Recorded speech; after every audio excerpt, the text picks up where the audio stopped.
শুধু মানুষ মারা মানে কি বিজয়? শুধু রক্তই কি রণক্ষেত্রের একমাত্র পুরস্কার? গাজায় চলমান যুদ্ধের সমীকরণে ৩৬,০০০-এর বেশি ফিলিস্তিনিদের হত্যা করেছে ইসরায়েল, চালিয়েছে নজিরবিহীন ধ্বংসযজ্ঞ। কিন্তু এত কিছু করে শুধু জমেছে লাশের স্তূপ, মিলেছে রক্তের বন্যা। তবে কাঙ্ক্ষিত বিজয় তা এখনো অনেক দূরে। জয় তো দূরের কথা, এক লজ্জাজনক কৌশলগত পরাজয়ের মুখে তেল আবিব।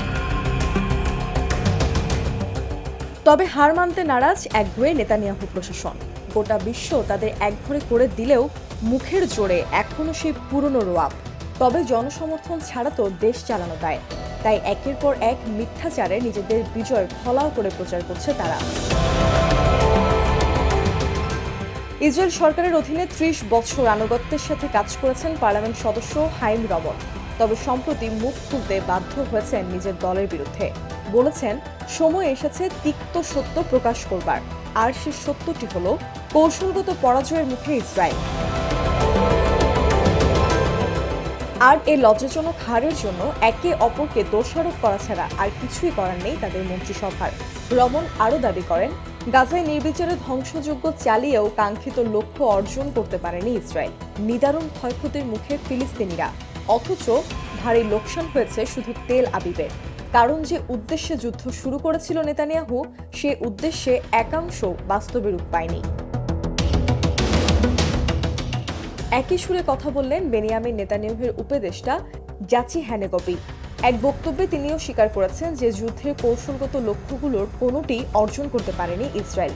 তিনি জানান, হামাসকে নির্মূলের লক্ষ্যে প্রায় ৮ মাস একতরফা হামলা চালালেও এখনও হামাসের টিকিটিও ছুঁতে পারেনি নেতানিয়াহু। জিম্মিদের ফিরিয়ে আনতেও তেমন কোনো পদক্ষেপ নিতে ব্যর্থ হয়েছে তার সরকার। বরং এ নিয়ে ক্রমে বাড়ছে ইসরায়েলিদের ক্ষোভ। সরকার বিরোধী বিক্ষোভে নাকানি চুবানি খাচ্ছেন মন্ত্রীরা। অপরদিকে গাজায় বেসামরিকদের নিরাপত্তাও নিশ্চিত করতে পারেনি নেতানিয়াহু। এই দখলদারি আচরণে বন্ধু হারিয়েছে তেল আবিব এবং কপালে জুটেছে পশ্চিমা মিত্রদের অনীহা। খুব শিগগিরই কিভাবে সমাধান করা যায় এই সমস্যার, এ নিয়েও নেই কোনো উল্লেখযোগ্য পরিকল্পনা। হ্যানাগবি আরও বলেন, নজিরবিহীন হামলার পরেও এখনো মাথা উঁচু করে দাঁড়িয়ে আছে হামাস। অপরদিকে হালকা প্রতিরোধেই লেজ গুটিয়ে পালাচ্ছে আইডিএফ সেনারা। হামাস ঠিকই ধরে রেখেছে তার সামরিক দক্ষতা, কিন্তু দিনে দিনে নাকানি চুবানি খাচ্ছে ইসরায়েলি সেনারা। বিশ্বে এতদিন যে শক্তিশালী অবস্থান নিয়েছিল ইসরায়েল, তা এখন বিরক্তিতে রূপ নিয়েছে।